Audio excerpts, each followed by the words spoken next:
Welcome to My Mate in HR, the Career Sessions. Today we're talking to Carla Rees, who is a senior staff nurse at Phyllis Tuckwell at their hospice care at home department. Carla is obviously a qualified nurse, and she's come to talk to us today about her career journey and to tell us a bit about how she's ended up where she is today. So thank you for joining us, Carla. Thank you. Nice to see you. Excellent. And you. So would you mind just starting off by telling us a bit about your career journey? So where did you start, kind of school, before school, whatever works, and then where we got to where we are today? Yeah, will do. Well, I was never one of these little girls that dressed up in a nurse's uniform and wanted to be a nurse from when I was really little. Never really was on my radar, didn't really know what I wanted to do. Bit of a sort of misspent youth, left school with a couple of C's, didn't really do too brilliantly. Messed around for a few years, just doing loads of different jobs, admin, reception, retail, nothing really significant, never really found the thing that I wanted to do. And then sort of early 20s, I thought, probably should do something with my life now.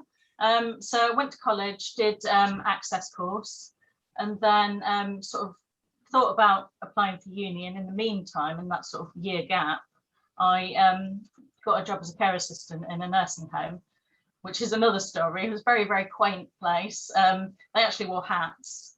And I worked as a care assistant. To be honest with you, I had no idea what the job actually entailed.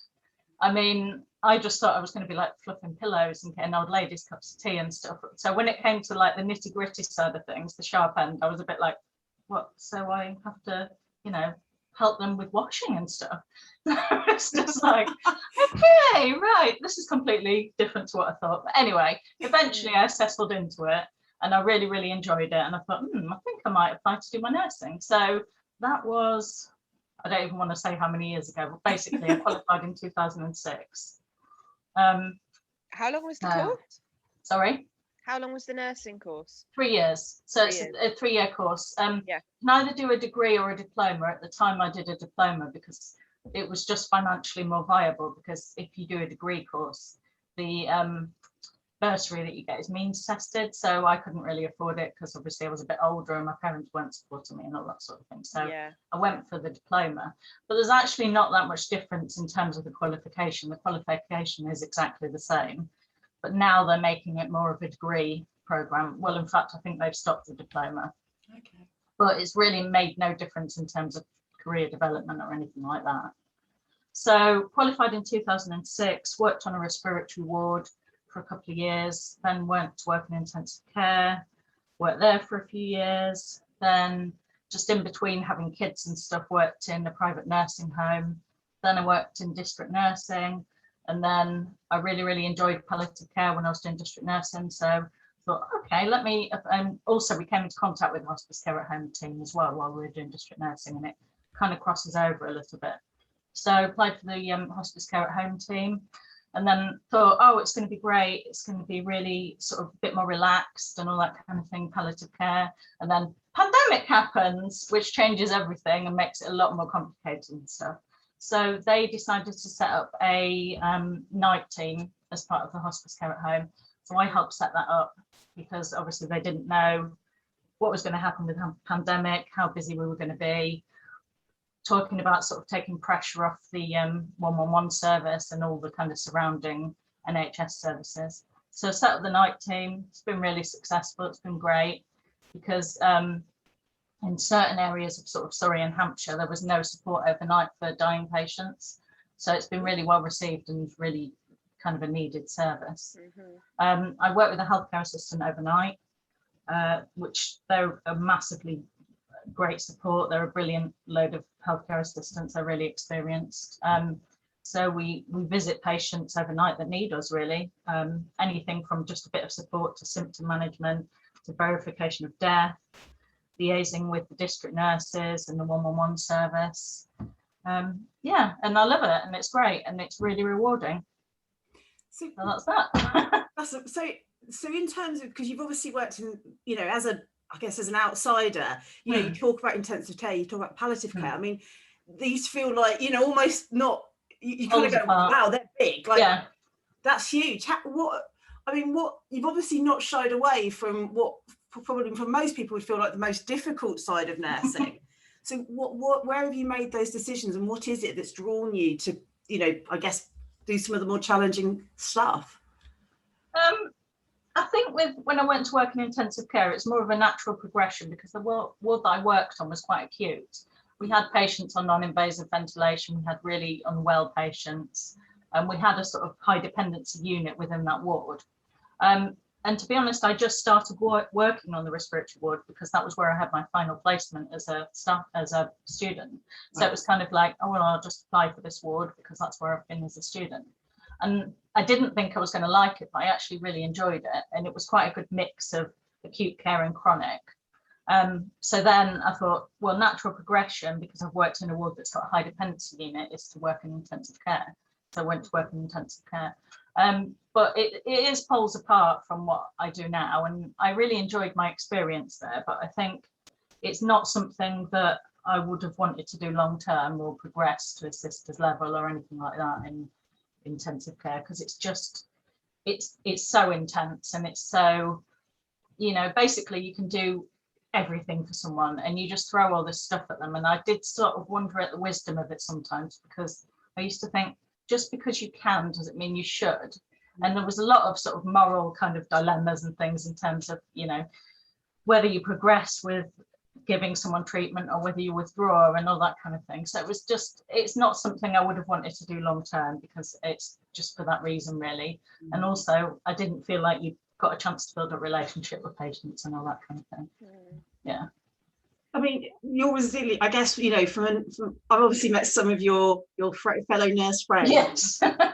You know, I have to say, one of the things that really struck me was you've all got very good sense of humours, but you're also very resilient people. I think that, I mean, what do you think, if somebody who's thinking about going into nursing, what do you think on the personal side of it are kind of the attributes you need to have this type of career? Okay, well, the first thing I would say, if you're thinking about going into nursing, remember that the money isn't very good. Okay, so I do see things all the time on the news of newly qualified nurses. Oh, I'm really poor. Okay, but what did you expect? It's well known that nursing is not very well paid. So you can earn quite a bit, and you can earn quite good money with enhancements and all that kind of thing. But generally, as a sort of newly qualified nurse, you won't earn very much. So don't go into it if you want a career that's going to be really, really well paid. So that's number one. And number two, don't go into it based on anything that you've seen on television, because it is really not like that. And I'm sorry to disappoint you, but you won't end up having a really exciting, smouldering affair with someone. I mean, the junior doctors are too tired, and the consultants are not interested in talking to you. So, you know, I'm not saying it never happens, but you're saying it's not like Grey's Anatomy. No, sorry. And it's not like Holby City. I mean, obviously there are similarities in the fact that there are sick people, but that's kind of where it ends. And there's a bed and maybe some oxygen, but that's where it ends. So don't go into it based on that, because it really is completely different to what you would expect. I'd advise people to work as a healthcare assistant before they even apply to do nursing, because that will give you a really good grounding. Okay. It will let you know whether you can handle some of the spikier ends of the job. Yeah. You might have an idea of what you think nursing is, but you won't really know until you spend time actually looking after a patient and doing the sort of personal care side of things. Because you could find that you are completely exposed, like completely opposed to any sort of body fluids or anything like that. You might think you can handle it, but when it actually comes down to it, you'd be like, no, that's it. No, can't deal with that. I mean, I'm not saying we all love bodily fluids, but obviously we are able to put up with them as part of the job. So definitely work as a healthcare assistant, and work as a healthcare assistant in loads of different areas, like across the hospital. Don't just think that you want to stick to one area of nursing. So yeah, basically work as a healthcare assistant, get a bit of experience, and then it's a great career, but you'll be sink or swim for the first 6 months. It's like when you learn to drive. You don't learn to drive until after you qualify. And it is really incredibly stressful, but you do get through it. And hopefully you have a great team of nurses around you, and everyone's got a brilliant sense of humour and all the rest of it, and are very supportive. But yes, first 6 months as a nurse, pretty stressful. you'll wonder why you did it, but after that you'll find your place that you want to be, and you'll find your sort of comfortable spot, and you'll get into it. So it's a great career, but it's not an easy career. Yeah. And you've obviously, because obviously at the moment there's a huge focus on the NHS with what's been going on with COVID, but obviously you've moved out of the NHS. Yes, yeah. Because obviously you're working with Phyllis Tuckwell. I mean, what? Because you've obviously, as you say, you kind of done the NHS, you've done district nursing, you've done a project. What? I guess what are the experience of nursing in those different environments? Does it feel very different whether you're in the NHS or somewhere else? Yeah, it feels very different from the NHS to a hospice environment. For my team, we do have quite a lot of autonomy in terms of how we will kind of care for a patient, and we do liaise with doctors, but basically we are able to make our own decisions, be our own kind of practitioners and all that kind of thing. It's a bit more, I mean, obviously you work within a framework of what you meant, you know, rules and regulations and all the rest of it, but it's a bit more sort of free and easy in terms of how they run things, whereas I think the NHS is very much sort of stuck on tick boxes and algorithms and all that kind of thing, whereas well, definitely with palliative care you can't be a tick box person. It's very much every person is individual. The way one person dies is going to be completely individual to another person. Symptoms are going to be different, family is going to be different, social situations are going to be very different, so it's very much sort of a free-flowing thing in terms of patient care, I would say, whereas I think NHS is much more rigid, and I'm not saying that everything is a tick box within the NHS, but there is a lot of tick boxing and there is a lot of sort of rules and regulations that you have to stick to, whereas hospice care is a bit more sort of free-flowing and individual. And is there what would you say so far as being your sort of career highlight? Well, definitely this job is the best job I've ever had. It really is. It's so rewarding being able to make sure that somebody has a good death. And I know that sounds really weird. Probably it's not something you've ever thought about in terms of dying. You just think of it as being a really sad thing, and it is a really sad thing, but you can have a good death. And I've seen some really lovely experiences of being able to, you know, help somebody to achieve that at home, and it's just it is an amazing thing, really. So I can't really pick out any individual cases, obviously confidentiality and all that sort of stuff, but I have had some experience of some really lovely deaths, and it's been incredibly rewarding. Yeah, I guess to know you've played a part in that important moment in someone's life. Yeah. And the life of their family as well. Yes, definitely. Yeah. I think, you know, with the COVID thing, one of the things that I think certainly struck me was, you know, people being isolated in hospitals and not being able to, not having that kind of, being very lonely, it being, and I, you know, that's almost something you almost as somebody who feels like there's probably not a lot I can do about that. No, you almost can't think about it too much, because that's just it's really not a nice thing. And we obviously are kind of our caseload and everything has increased because of COVID, and the fact that really the only people that they would want in the hospital is the people that are really incredibly unwell and that they're able to sort of save and treat. So it has led to a lot of people being discharged for end-of-life care at home. Not necessarily anything to do with COVID, but probably quicker than they may have done previously. And obviously there's restrictions within the hospice as well in terms of visiting. I mean, they still allow visiting in the hospice, but it's not as kind of free and easy as is at home in terms of people being able to visit and things. So it has increased our caseload, definitely. I mean, you mentioned obviously you decided to go into nursing, you know, having done a job that you thought was going to be slightly different. I mean, what would you describe that as your career defining moment, that moment you had that aha, or was there something else where you're like, this is it, I now know this is what I'm going to do, and this is my moment, and that's me on this pathway?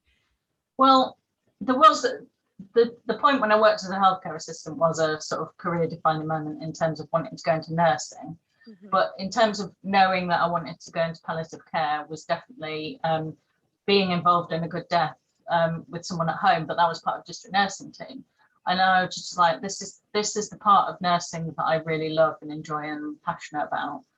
And I had that kind of eureka moment when I helped somebody at home and they were able to die and have a good death. So then I was kind of thinking, right, well, if I love that part of nursing so much, why don't I just go into palliative care? So yeah, it was when I was in district nursing, but it led me to want to work for the hospice. Okay. And yeah, I mean, that's so, and kind of palliative care, is that something, because again, not being in that type of world, are you sort of, do you tend to find people are either really drawn to it, or it's I guess, you know, it's either something you're really passionate about, or actually it's probably not the right place? Because it can, again, I'm assuming it can be very difficult if you're not able to approach it in the right way. Yeah, I think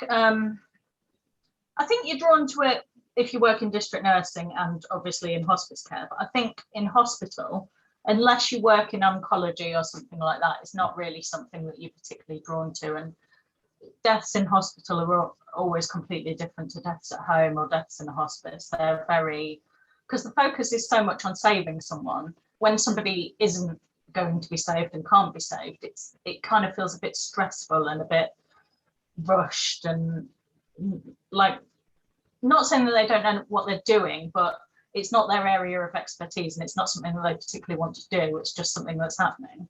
So yeah, it does feel very different. Hospital and hospice care, very different sort of kettle of fish. And yeah, I would say I've definitely had nurse friends of mine saying, I don't know how you do it, I couldn't do it, it's not something I could ever do, etc. So yeah, I think you either are or you aren't. If you were to tell, you said you're a bit you had quite a fun time when you were younger. If you were to phoning up your 18-year-old self to give them kind of, you know, some life tips or some things to think about, other than put the drink down, or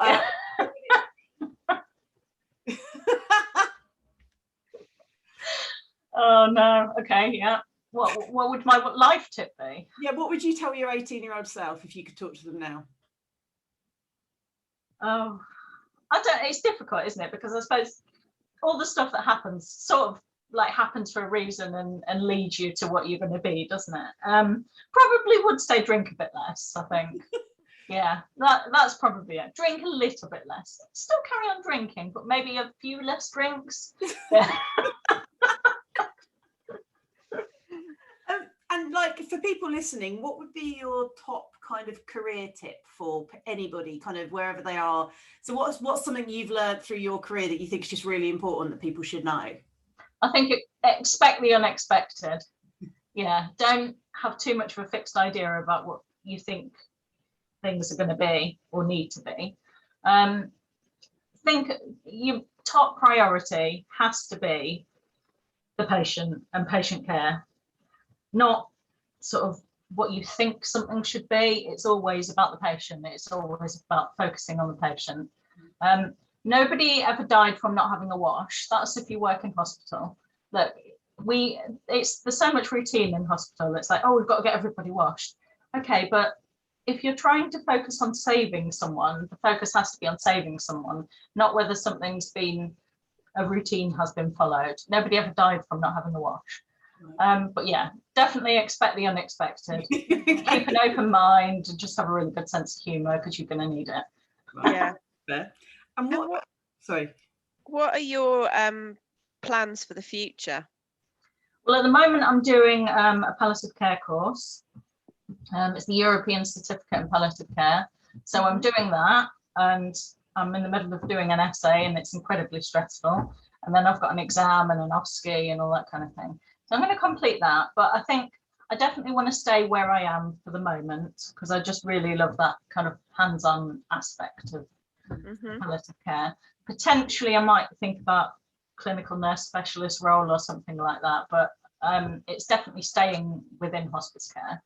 I couldn't imagine ever going back into the NHS. I mean, never say never, but it'd have to be a particularly fantastic role that was definitely palliative care based. But yeah, stick within the hospice, finish this course. Yeah, maybe clinical nurse specialist in a few years, but I'm not quite sure. I think I've missed the hands-on aspect. So I guess what we normally we bring it to an end here, but actually what would be great is, would you just spend a minute or two talking a bit about Phyllis Tuckwell and what, and for people who don't know who they are or what they do, it'd be great just to kind of talk a bit about them. Yeah. So Phyllis Tuckwell cover Surrey and North East Hampshire. They cover a massive area. They do loads and loads of different things. It's not just about going somewhere to die. There's occupational therapy, there's physiotherapy, there's counselling groups, there's living well groups where they do things like cooking and floral arrangements and all that sort of thing.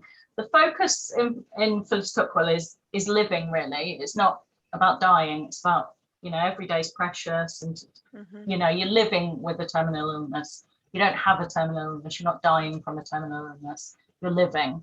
So there's just tons of stuff that they do, and it's not just about end of life care. Of course, that is part of it, but we support people throughout the whole journey. You know, they might come to us 5 years ago, and we support them through the whole journey of their terminal illness, right from sort of when they're very well and they're able to walk around right to the end. And then the care doesn't stop afterwards. We do, like I've mentioned, counselling services. They do counselling services for children and young adults, and obviously bereavement counselling. So it's a massive organisation in terms of the stuff that they do. It's not just about end of life care. But that side of things they do very well, but they also do the supportive stuff very well. You know, I love what you just said, that it's living with a terminal illness. It's not about, it's about living. That's amazing. I hadn't really, that's amazing. I hadn't really thought about that at all. And if people want to find out more about Phyllis Tuckwell, they can go to the website. Phyllis Tuckwell is always doing stuff. So Phyllis Tuckwell is a charity, I believe, and it relies on support in order to keep going and doing its amazing work. So if you have an opportunity, please go and find out more about them and see whether you might be able to support them in some way. Yeah, I should have said that, really, shouldn't I? That should have been the main thing I said. They are a charity, but it's not a private organisation in terms of the people we get there are usually referred from the NHS, and everybody is an NHS non-fee paying patient. And it's all sort of completely free, but yes, we rely on donations and fundraising events and all that kind of thing. I think it was £25,000 a day just to run all the services that we need. Wow. We only get 20% funding from the government, so obviously if you're really good at maths, that's 80% that needs to be by fundraising. So £25,000 a day is what we need to run the service, and we only get 20% from the government. So if you're able to go in the shops or do any fundraising events, share all the information on Facebook and all that sort of stuff, get the word out about our service. That's brilliant. We will definitely make sure that we spend some time letting people know about it. It's amazing. And just thank you so much for coming on and talking to us today. It's, as I said, for most of us, I think it's something we're aware of, but it's not something you know, unless you're in it, you just don't know about it. No, exactly. To hear what you do and how you got there. So thank you. Yeah, thank you. It's been brilliant to hear about your journey. Thank you. Thanks for coming on. Okay, cheers. Thanks. Bye.